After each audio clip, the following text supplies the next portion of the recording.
After being hired, classified, paid, and trained, an employee will have his or her work reviewed as the organization seeks to assess the extent to which the individual's and the collective needs coincide or conflict. Employees may value the appraisal process for both intrinsic reasons, as validation of their workplace efficiency, and extrinsic ones, recognitions and rewards. Because many decisions can hinge on these ratings, the process of personnel evaluation is central to strategic human resource management. Indeed, the success of an organization depends on success of its workforce. Likewise, judgments about individual conduct may be needed if performance-contingent decisions in such areas are to have a rational basis. Certainly, then, employee evaluation is central to strategic performance for the agency and the chief activity of management. A review of performance reviews reveals that they are not good at what they're meant to do, evaluate performance. 2/3 of employees receiving the highest scores in a typical appraisal system were not actually the organization's highest performers. The unfortunate reality is that people are often less certain about where they stand after an assessment than they were before. When it comes to performance appraisal, the pressures to just get it done and over with are substantial. For this human resource function, myth is not merely more important than reality, it often seems to be reality. Appraisal is a year-long endeavor, and no amount of last-minute work can make up for the preparation that a sound evaluation entails. The process should comprise a minimum of 4 elements: initial goal setting, monitoring and data availability, continuous feedback, and annual assessment. All employees should have goals. Many of these may simply be to meet productivity and quality guidelines, which, depending on the level of resources and level of competence, may be easy or hard to attain. Monitoring and data availability. Monitoring should occur throughout the year. Frontline personnel should be monitored regularly, and supervisors, specialists, lead workers, and managers intermittently. The critical incident technique identifies usually superior or inferior events. The approach is usually required to assign the highest or lowest ratings in a category in a comments section. All employees should get regular feedback. When positive, it should take the form of supportive gestures, like "hey, good job," or comments that are subtle indicators that work is being properly done. When minor or operational adjustments are necessary, appropriate directions should be provided with opportunities for clarification and verification if necessary. When significant corrections are necessary, candid but polite feedback and coaching are required and should be documented. This ensures that there are no surprises in annual feedback. The annual assessment. Yearly reviews may be completed in a single period or on an individual's employee's anniversary or employment dates. Because there are few jobs with clear, comprehensive, objective output measures that eliminate the need for judgment, the most widely used evaluation methods are judgmental in nature. What differentiates them is the degree of subjectivity that is likely in the judgments made. The approaches can be readily grouped into trait, behavior, or results-based systems. It should be noted, however, that there is a considerable variety in available techniques. Not only are they frequently combined with one another, but also different systems may be used for various types of employees.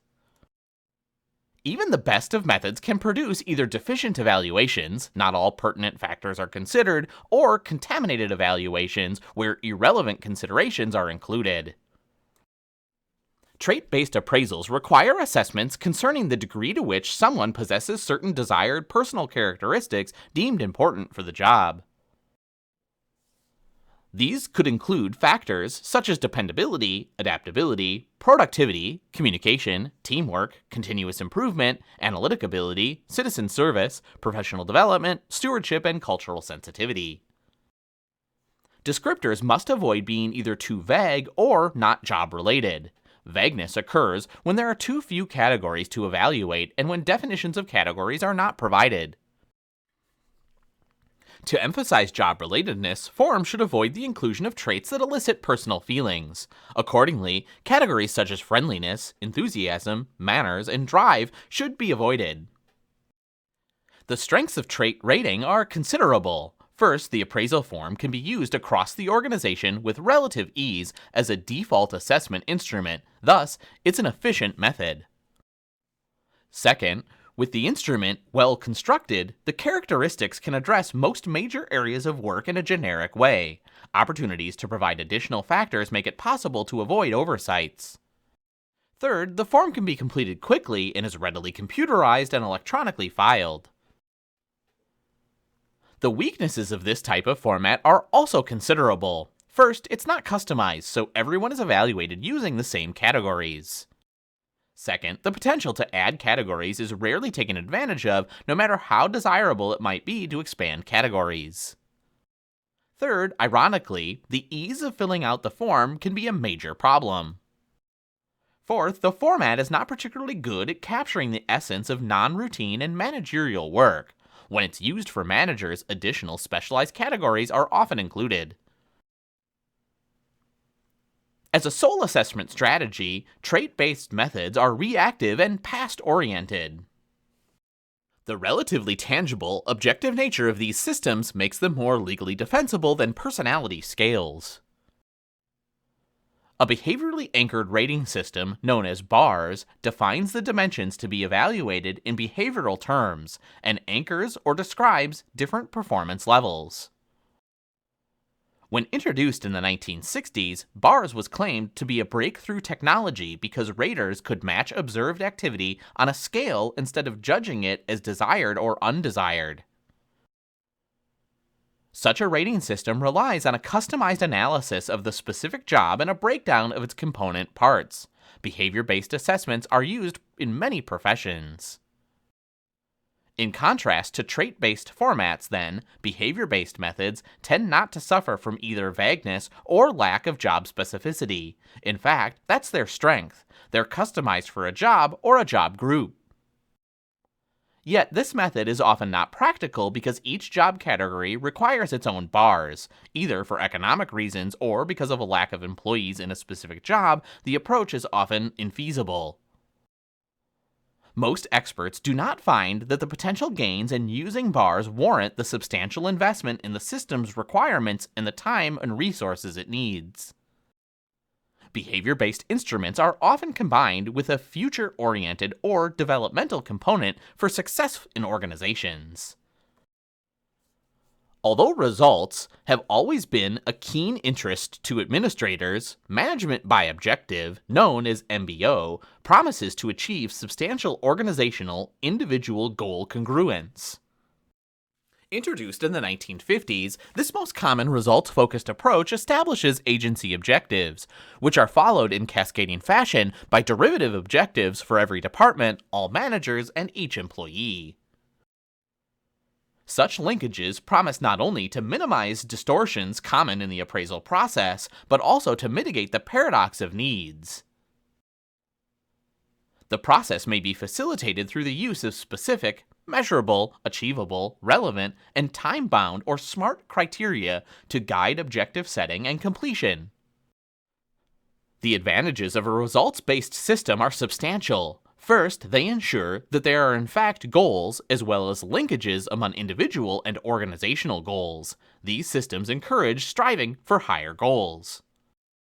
Second, they provide plans for accomplishment against predetermined objectives.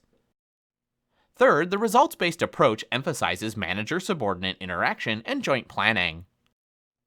Finally, it is well regarded as a method by managers, executives, and employees who have project-based workflows.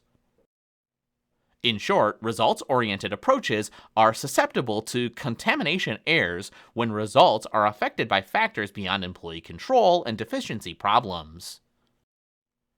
When results are emphasized, important organizational citizenship behaviors may be discouraged. Further, when considerable effort that supervisors must devote to results-based performance schemes often provokes comments like this one from a federal manager. I don't have time to do evaluations now, nor do I have time to do this. The sort and rational planning embodied in MBO is seldom effective. The human condition is too complicated and human reasons too frail. MBO in particular remains a popular technique for appraising managers. With the misguided conviction that objective criteria are possible, necessary, and desirable, precise imprecision is sought.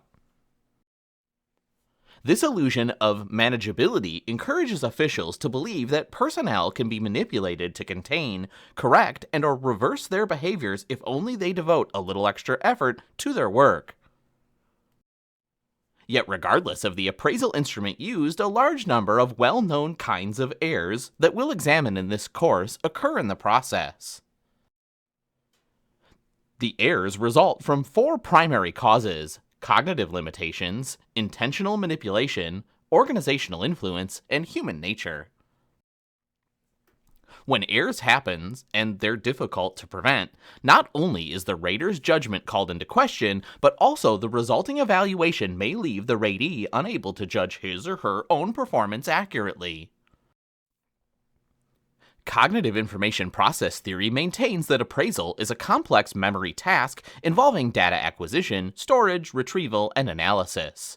To process data, people employ subjective categories that in turn produce no less than 6 problems. Thus, compatibility error, also known as similarity or linking error, is potent because both compatibility and ratings are person-focused. Indeed, as noted above, most employees believe that their supervisor's opinions of them influence evaluation.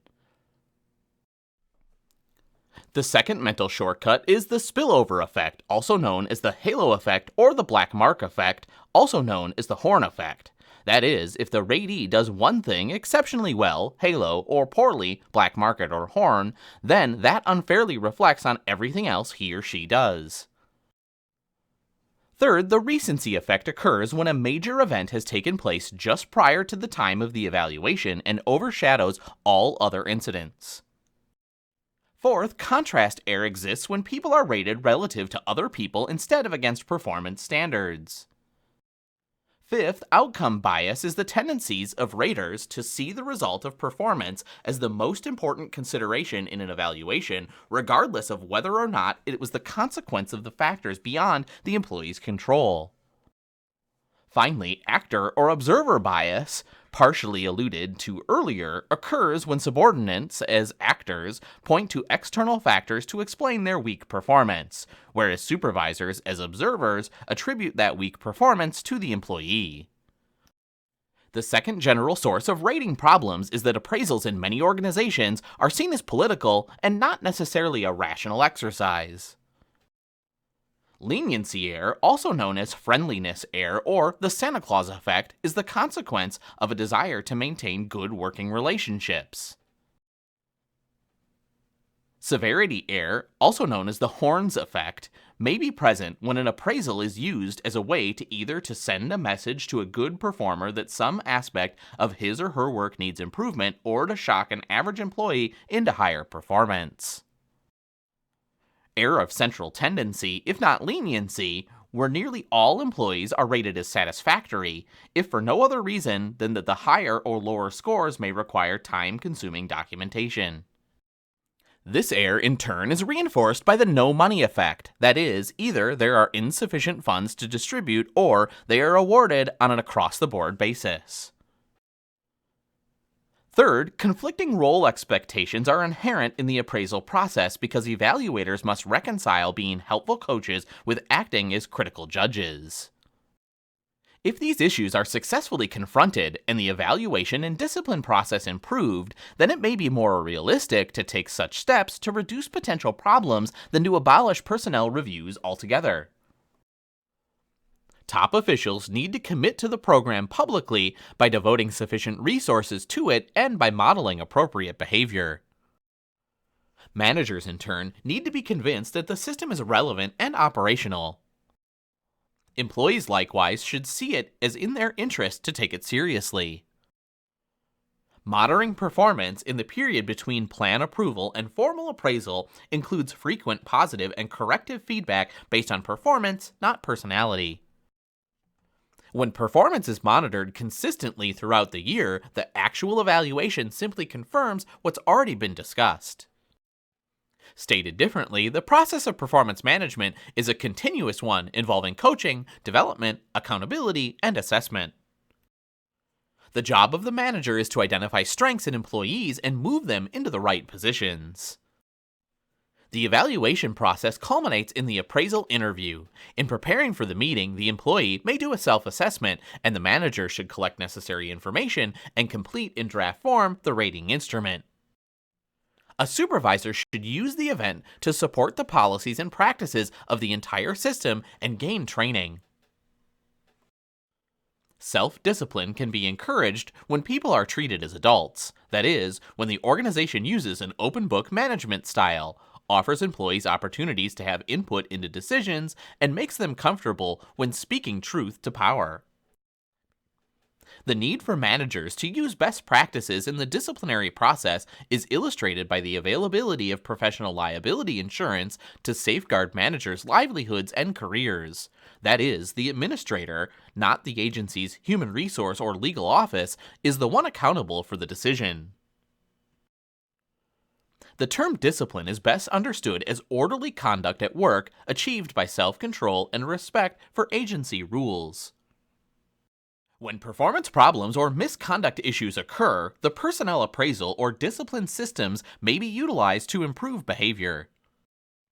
Factors that managers should consider when using these systems include problem severity, duration, frequency, extenuating circumstances, organizational policies and employee training, agency past practice, and management support. To protect both the individual and the institution, appraisal and discipline must be used only for justifiable reasons. To ensure fair treatment, actions must be derived from written guidelines.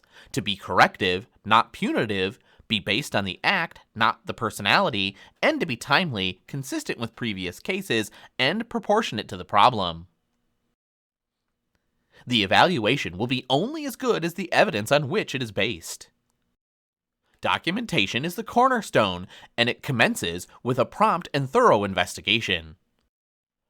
If the administrator has performed his or her responsibility to train the worker and the worker fails, then appropriate adverse action is in the best interest of the organization. Discipline regulations routinely incorporate the Douglas factors, first articulated in Curtis Douglas versus the Veterans Administration, into their guidance on how to fashion an appropriate disciplinary penalty. Supervisors and managers often must complete a written response to each factor prior to taking any documented corrective action.